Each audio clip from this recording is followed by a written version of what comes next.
तर अमेरिका आणि इस्रायलने इराणवर केलेल्या संयुक्त हल्ल्यात इराणची राजधानी तेहरानमधील पोलीस मुख्यालय उद्ध्वस्त झाल्याचं वृत्त आहे। पोलीस मुख्यालयावर क्षेपणास्त्र हल्ला करण्यात आलाय।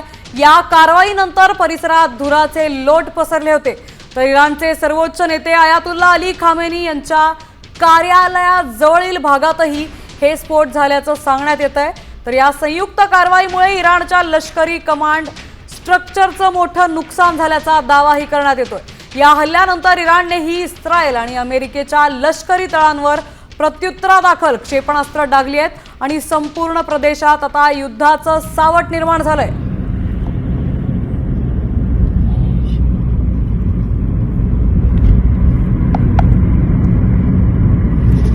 इराणच्या आता पोलीस मुख्यालयावरही इस्रायल आणि अमेरिकेने हल्ला चढवलाय। तर मोठं नुकसान आता इराणचं झालंय। आता इराण याला काय प्रत्युत्तर देणार हे बघणं महत्त्वाचं ठरणार आहे। इराणने ही हल्ले इस्रायल आणि अमेरिकेच्या काही भागांमध्ये चालू ठेवलेत।